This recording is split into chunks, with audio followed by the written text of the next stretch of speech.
Hello नमस्कार साथियों, स्वागत है आप लोग सभी को YouTube channel bright future live में। तो साथियों, आज की क्लास में हम लोग डिस्कस करने वाले हैं NCERT exemplar book SK Jha sir का, जिसमें से सारे इम्पोर्टेंट क्वेश्चन को कवर किया गया है वन लाइनर के फॉर्म में। तो इस क्लास में हम लोग 300 प्लस क्वेश्चन कवर करने वाले हैं। तो चलिए स्टार्ट करते हैं। और यदि आप लोग मेरे चैनल पे नए हैं तो मेरे चैनल को सब्सक्राइब कीजिएगा, लाइक कीजिएगा और कमेंट करके बताइएगा किस टॉपिक पर आप लोग को वीडियो चाहिए। तो इस क्लास की पहला क्वेश्चन है, मनुष्य एवं तिलचट्टा जो होती है वह किस वर्ग का उदाहरण होती है? तो वह सर्वाहारी वर्ग की उदाहरण होती है। सर्वाहारी मतलब होता है वह मांस भी खाता है और साग सब्जी भी खाता है। मधुमक्खी किस से शहद बनाती है? तो मकरंद से शहद बनाती है। कद्दू एवं केला जो होती है उसमें 2 या 2 से अधिक भाग खाए जाते हैं। तो वह क्या क्या होती है? तो फूल होता है, तना होता है और फल होता है। दूध में क्या नहीं पाया जाता है? तो विटामिन सी जो होती है वह दूध में नहीं पाया जाता है और आहार फाइबर जो होती है वह भी नहीं पाया जाता है।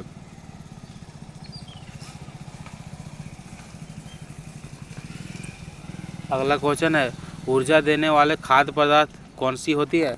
तो ऊर्जा सबसे ज़्यादा कार्बोहाइड्रेट से मिलता है और कार्बोहाइड्रेट जो होती है सो गेहूं में पाया जाता है, चावल में पाया जाता है और कई चीज़ों में पाई जाती है। वसा से भी ऊर्जा मिलता है और वसा हम किससे प्राप्त करते हैं? तो तेल से प्राप्त करते हैं, घी से प्राप्त करते हैं। प्रोटीन भी हम लोग का शरीर में यानी कि मानव के शरीर में प्रोटीन से भी ऊर्जा का निर्माण होती है यानी ऊर्जा मिलता है। तो ऊर्जा हमको यानी प्रोटीन किससे मिलता है? तो पनीर और दाल से मिलता है। यह संतुलित आहार के कारण रोग उत्पन्न होता है। तो आज संतुलित आहार मतलब होता है मतलब हद से ज़्यादा खाना, जितना लिमिट से ज़्यादा खाना, तो उससे जो रोग उत्पन्न होता है उसको कैसे कंट्रोल करेंगे? तो संतुलित मात्रा में आहार को लेकर। प्रोटीन का परिक्षण जो होता है वो किससे किया जाता है? तो कॉपर सल्फेट के से किया जाता है। और कॉपर सल्फाइड जो है किस रंग का कलर देता है? तो बैंगनी रंग की देती है। कार्बोहाइड्रेट का परीक्षण जो होती है वह किससे किया जाता है? तो I2 से किया जाता है। यह कौन सा रंग देता है? तो नीला काला देता है। मानव शरीर में धीमी वृद्धि किसकी कमी के कारण होता है? तो मानव शरीर में यदि प्रोटीन की कमी हो जाती है तो उसका शरीर की विकास जो होती है सो धीमी हो जाती है। मसूड़ों में से खून निकलना किसकी कमी से होती है? तो विटामिन सी की कमी से मसूड़ों में खून निकलता है। यदि चोट चाट लगने पर घाव जल्दी नहीं भरता है तो वह किसके कारण होती है? विटामिन सी की कमी से कारण होती है। दुर्बल पेशियां और काम करने की ऊर्जा में कमी किस रोग का लक्षण होती है? तो बेरी रोग की लक्षण होती है। पौधे के रेशा से बना वस्तु का उदाहरण क्या होती है? तो पौधे के रेशा से बना वस्तु का उदाहरण जो है वह जूट का थैला है। प्राचीन काल में कपड़े के रूप में प्रयोग होता था। तो प्राचीन काल में कपड़े के रूप में व्यक्ति लोग जानवर की खाल तथा पेड़ों की पत्तियां पहनती थी। प्रथम कृत्रिम रेशा क्या है? तो प्रथम कृत्रिम रेशा जो है नायलॉन है। किस पदार्थ से बना कपड़े में जीवित रंग एवं चमक होता है? किस पदार्थ से बने कपड़ा में जीवित रंग एवं जीवंत रंग एवं चमक होता है? तो रेशम से बना यानी कि सिल्क पदार्थ से बना हुआ का। जूट के किस भाग से जूट प्राप्त किया जाता है? तो जूट के किस भाग से जूट प्राप्त किया जाता है? तो जूट के तना भाग से जूट प्राप्त किया जाता है। अगला क्वेश्चन है, रेशा की प्राप्ति जो होती है कपास के किस भाग से होती है? तो कपास के फूल भाग से होती है। कपास की खेती की जाती है तो कहाँ से की जाती है? तो काली मिट्टी से की जाती है। कपड़ा प्राप्त करने की क्रम क्या होती है? तो पहले फाइबर बनता है, फाइबर से धागा बनता है, उसके बाद कपड़ा बनता है। अधिक मात्रा में कपड़ा प्राप्त करने के लिए सूत को बुना जाता है। तो कौन सा सूत को बुना जाता है? तो करघे को बुना जाता है। घर पर कम मात्रा में कपड़ा प्राप्त करने के लिए रेशा से धागा किससे बनाया जाता है? तो चरखा से बनाया जाता है। किसी द्रव में लोहे के कील अपना चमक खो देता है। किस द्रव में यानी कि किस द्रव में लोहे का कील जो होती है वह अपना चमक खो जाता है? तो सॉफ्ट ड्रिंक में अपना चमक खो देता है। शर्करा जो होती है यानी ग्लूकोज जो होता है सो जल में पूर्ण रूप से घुलनशील होती है। कांच का गिलास एवं मलमल का कपड़ा जो है किसका उदाहरण है? तो परभासी पदार्थ का उदाहरण है।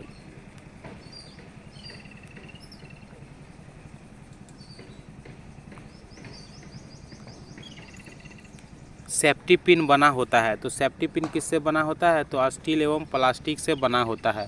जैसे कार का फ्रंट ग्लास जो होता है, सामने वाला ग्लास जो कार में लगा होता है, वह किस पदार्थ का बना होता है? तो पारदर्शी होता है, जिसके कारण से हम आगे भी देखते हैं, यानी कि इस पार से उस पार देखते हैं। कुछ सब्जियां जो होती है जैसे आलू हो गया, भिंडी हो गया, आज सबको अलग की कौन सा विधि से करते हैं? तो हस्त चयन विधि के, यानी कि हाथ से चुन करके अलग करते हैं। सूखे पौधों की डंडियों से, यानी कि सूखे पौधों की डंडियों से, यानी सूखा हुआ पौधे की डंडियों से अनाज को अलग करने की विधि को क्या कहते हैं? तो थ्रेसिंग कहते हैं। हवा की सहायता से अनाज से भूसी को अलग करने की विधि क्या कहते हैं? तो निष्पावन कहते हैं।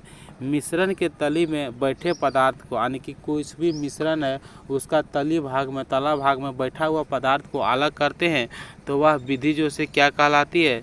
तो वह विधि जो होती है अवसाधन कहलाती है, यानी कि अवसाधन विधि से अलग करते हैं। अगला क्वेश्चन क्या है देखिए, तथा ऊपर स्थित पदार्थ, यानी कि ऊपर में जो स्थित पदार्थ होता है उसको अलग करने की हम लोग अलग करते हैं, तो उसे कौन सा विधि कहते हैं? तो उसे निस्तारण विधि कहते हैं। अगला क्वेश्चन है, द्रव को छानने की प्रक्रिया क्या कहलाती है? तो द्रव को छानने की प्रक्रिया को हम लोग निषेधन कहते हैं। लस्सी से वसा की मात्रा को कम जो होती किस विधि से किया जाता है? यानी कि लस्सी से वसा की मात्रा को हम कम जो करते हैं किस विधि से करते हैं? तो मंथन विधि से करते हैं। मक्खन एवं क्रीम बनाने में किस विधि का प्रयोग किया जाता है? तो ध्यान रखिएगा कि मक्खन एवं क्रीम बनाने में मंथन विधि का प्रयोग करते हैं। अगला क्वेश्चन है, मक्खन एवं क्रीम बनाने में मंथन विधि का प्रयोग करते हैं, लेकिन मक्खन एवं क्रीम से घी बनाने में किस विधि का प्रयोग करते हैं? तो निस्तारण एवं निष्पदन विधि का प्रयोग करते हैं। पानी एवं कॉपर सल्फेट के विलयन से, यानी कि पानी एवं कॉपर सल्फेट के विलयन से कॉपर सल्फेट को अलग किया जाता है। तो क्वेश्चन पूछेगा कि पानी एवं कॉपर सल्फेट के विलयन से कि क्या अलग किया जाता है? तो कॉपर सल्फेट को अलग किया जाता है। तो किससे अलग किया जाता है? कौन सा विधि से अलग किया जाता है? तो वाष्पीकरण विधि के द्वारा अलग किया जाता है। अगला क्वेश्चन है, बर्फ पानी के गिलास के ऊपर पानी के बूंद किसके कारण बन जाता है? बर्फ जो होती है वह पानी के गिलास के ऊपर पानी का बूंद जो बन जाती है किसके कारण से बन जाती है? तो वायुमंडलीय जल वाष्प एवं संघनन के कारण बन जाती है।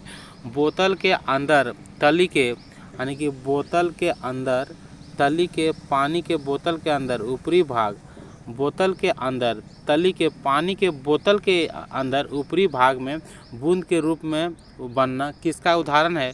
तो वह भी वाष्पीकरण और संघनन का उदाहरण है। ध्यान रखिएगा, वाष्पीकरण और संघनन के। यदि गिलास में पूछेगा तो वायुमंडलीय जल वाष्प का संघनन के उदाहरण है, और बोतल में पूछेगा तो वाष्पीकरण और संघनन के उदाहरण है। अगला क्वेश्चन है, लोहे की छल्ले को जब गर्म करते हैं तो क्या होता है?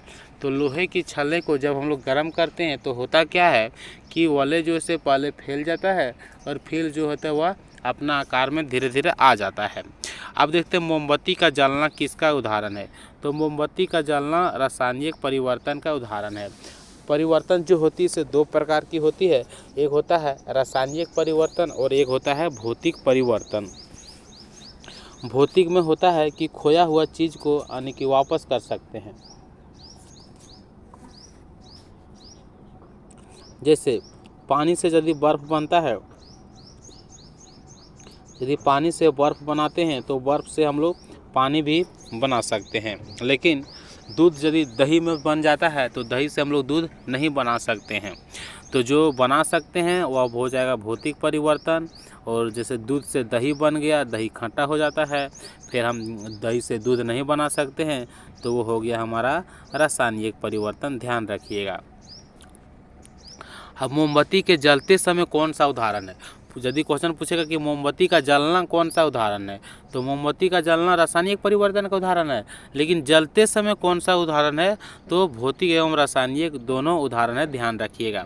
ठीक इसी प्रकार का चपाती का बेलना एवं सेकना किस परिवर्तन का उदाहरण है? तो भौतिक एवं रासायनिक दोनों का है।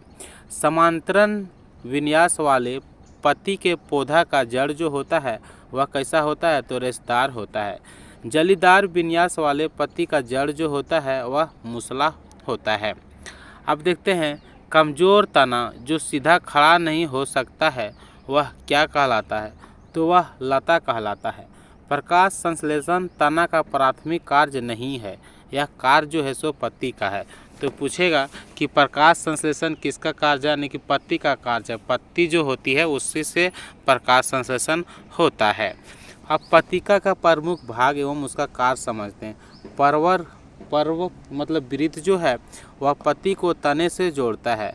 पटल जो है सो पत्ती को हरा चपटा भाग करती है और किनारा जो है वह पत्ती को आकार देता है।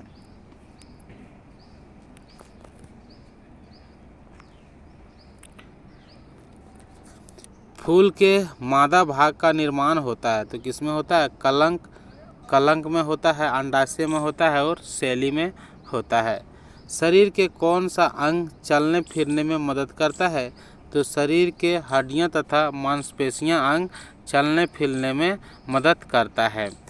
ऊपरी जबड़ा एवं खोपड़ी जो होती है किस प्रकार के जोड़ का उदाहरण है? तो ऊपरी जबड़ा हो गया और खोपड़ी जो हो गया सो वह अचल जोड़ का उदाहरण है। पानी के नीचे गोताखार जो होती है अपनों पैरों पर किस लिए मतलब फ्लिपर्स जो होती है वह पहनते हैं, यानी कि फ्लिपर्स पहनते हैं तो पानी में आसानी से तैरने के लिए। घोंघा जो होती है किसकी सहायता से चलता है? तो मांसल पैर की सहायता पर चलती है। एक हड्डी की संचालन में कितना मांसपेशियां का उपयोग होती है? तो एक हड्डी के संचालन में 2 मांसपेशियां का उपयोग होता है। रेगिस्तानी पौधे में क्या विशेषताएं होती है? तो रेगिस्तानी पौधे में विशेषताएं जो होती है सो जड़ें मिट्टी में बहुत गहरी तथा वाष्पोत्सर्जन के माध्यम से कम पानी की क्षति होती है। पानी में रहने वाला जंतु का शरीर जो होता है वह कैसा होता है? तो उसका धारा जो होता है रेखीय होता है और फिसलन भरा होता है, यानी कि जब वो लोग को पकड़ेंगे तो वो लोग फिसल जाएंगे। केचुआ किसके द्वारा सांस लेता है? तो त्वचा के द्वारा सांस लेता है। पौधों में प्रकाश संश्लेषण जो होता है सो केवल दिन में होता है, लेकिन श्वसन जो होता है सो दिन और रात में दोनों में होता है।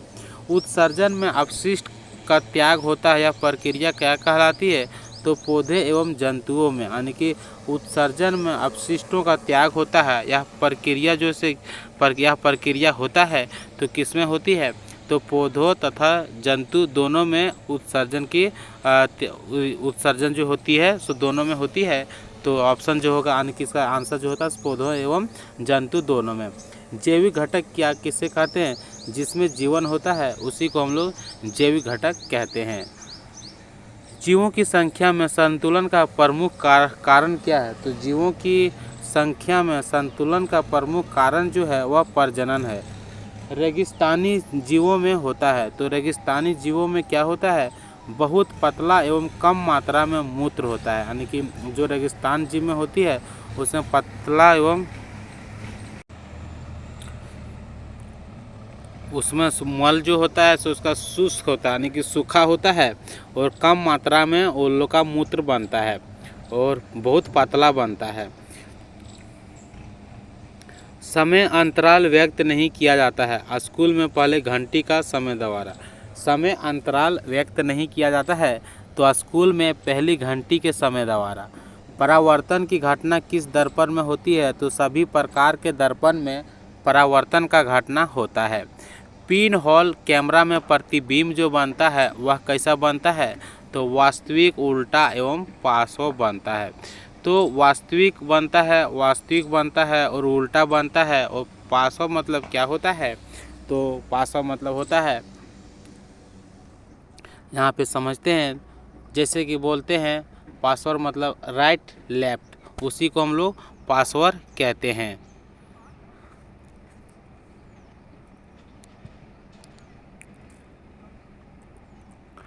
अब देखते हैं अगला क्वेश्चन जो है, समय बदलने से बनने वाली पेड़ की छाया का आकार एवं आकृति पर क्या प्रभाव पड़ती है? तो दोनों बदल जाती है। स्विच सर्किट में धारा का प्रभाव को क्या कहते हैं?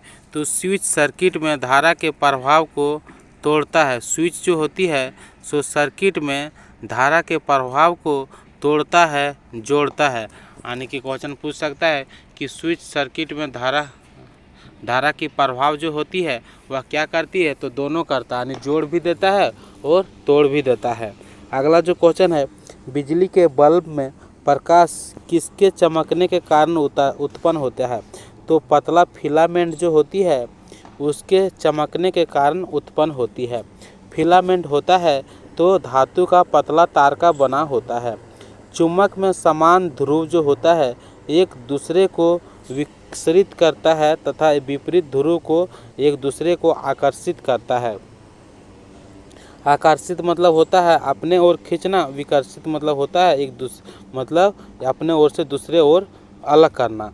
तो तक क्वेश्चन पूछा जाएगा कि चुम्बक में समान ध्रुव एक दूसरे को विकर्षित तथा विपरीत ध्रुव एक दूसरे को, यानी कि क्वेश्चन इस तरह से पूछेगा कि चुम्बक में समान ध्रुव जो होती है एक दूसरे को विकर्षित करता है, यानी जो समान ध्रुव का रहता है एक दूसरे को विकृत करता है तथा विपरीत ध्रुव जो रहता है एक दूसरे को आकर्षित करता है।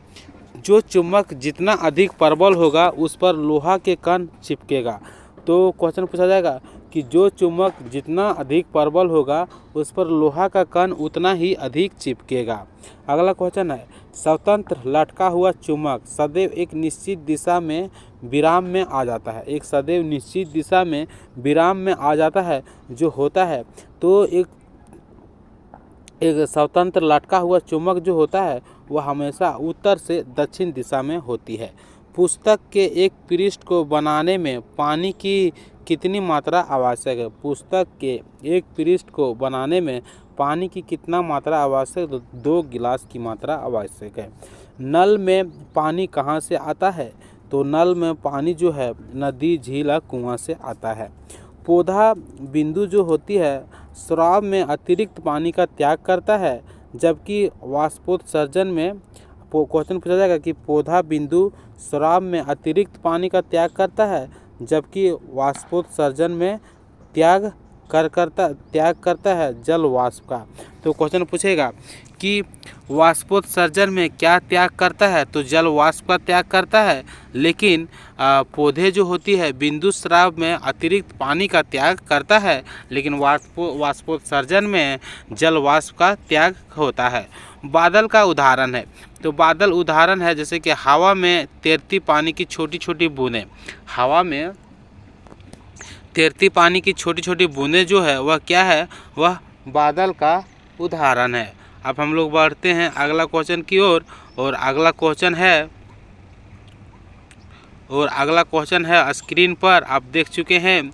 जहां पानी गिरे वहीं से ले, इसके पीछे मूल विचार है। तो वर्षा जल का संचयन। जहां पानी गिरे वहीं से ले, इसके पीछे मूल विचार है वर्षा जल का संचयन। पर्वतारोही अपने साथ ऑक्सीजन इसलिए ले जाते हैं क्योंकि ऊंचे पहाड़ों पर ऑक्सीजन की कमी होती है। तो पर्वतारोही जो होती है यानी कि पहाड़ों पर वो अपने साथ ऑक्सीजन ले जाते हैं, क्योंकि ऊपर चढ़ने से ऑक्सीजन की मात्रा कम हो जाती है, यानी कि ऊंचे पहाड़ों पर ऑक्सीजन की कमी होती है। वायुमंडल में सर्वाधिक मात्रा में क्या पाया जाता है? तो नाइट्रोजन पाया जाता है, 78% पाया जाता है। अगला क्वेश्चन है ब्रह्मांड में सर्वाधिक मात्रा में पाया जाता है? तो हाइड्रोजन पाया जाता है। सूखी मिट्टी को पानी में डालने पर बुलबुले कहाँ से आता है? तो सूखी मिट्टी को जब पानी में डालते हैं तो बुलबुले जो होती है वह कहाँ से आता है? तो मिट्टी में उपस्थित वायु के बाहर निकलने के कारण, यानी कि मिट्टी में उपस्थित होती है, मिट्टी में उपस्थित वायु के, यानी कि जो मिट्टी डालते हैं उसमें वायु यानी कि वायु उपस्थित होती है, वह जब बाहर आती है तब पानी में बुलबुलें नज़र आने लगती है। केंचुए की सहायता से कंपोस्ट तैयार करने की विधि क्या कहलाती है? तो वर्मी कंपोजिशन कहा जाता है, जिसे हिंदी में कृत्रिम खाद बोलते हैं। रसोई कचरे का खाद में बदलने का सही क्रम क्या है? तो रसोई कचरे की खाद में रसोई कचरे का यानी क्वेश्चन पूछा जाएगा कि रसोई कचरे का खाद में बदलने का सही क्रम क्या है। तो गड्ढे के तल को रेत से ढक देना, यानी गड्ढे तल को डाल देना, कचरे को गड्ढे में डालें, गड्ढे को बोरियां घास से ढक दें और कड़ी डाल दें। वे जीव जो प्राकृतिक रूप से कच्चे माल का उपयोग करके अपना भोजन प्राप्त करता है वह क्या कहलाता है। तो वह सबपोषी कहलाता है। किसके उपस्थिति में प्रकाश संश्लेषण होता है। तो जैसे कि CO2 हो गया, H2O हो गया, सूर्य के प्रकाश हो गया, क्लोरोफिल हो गया, इन सारे उपस्थिति के कारण प्रकाश संश्लेषण होता है। पिचर प्लांट कीटों को फंसाता है, तो किसके के लिए। तो पिचर प्लांट जो है वह कीटों को फंसाता है, किसके लिए। तो नाइट्रोजन की आवश्यकता के लिए। दो जीव के बीच संबंध दर्शाता है, तो वह क्या कहलाता है। तो वह सहजीवी कहलाता है। कौन सा दांत का जोड़ा संरचना में भिन्न होता है लेकिन कार्य में समान होता है। कौन सा दांत का जोड़ा संरचना में भिन्न होता है। तो चवर्णक जो होती है वह संरचना में भिन्न होती है लेकिन कार्य में समान होती है। तो वह अग्रचर्मक है, यानी कि ये जो होती है, यानी कि कौन सा दांत का जोड़ा संरचना में समान है। तो चर्वनक है, और अग्रचर्वनक जो है दोनों संरचना में समान है लेकिन कार्य में अलग है। पाचन तंत्र के किस भाग में पाचन नहीं होता है। तो ग्रास नली हो गया, बड़ी आंत हो गया, और मलाशय में पाचन नहीं होता है। निगला हुआ भोजन आहार नाल में नीचे की ओर जाता है, किसके कारण से। तो पेशियां के संकुचन द्वारा, यानी भोजन नली के दीवार में पेशियां के संकुचन के कारण नीचे जाता है। छोटी आंत के किस भाग से पचे हुए भोजन का अवशोषण होती है।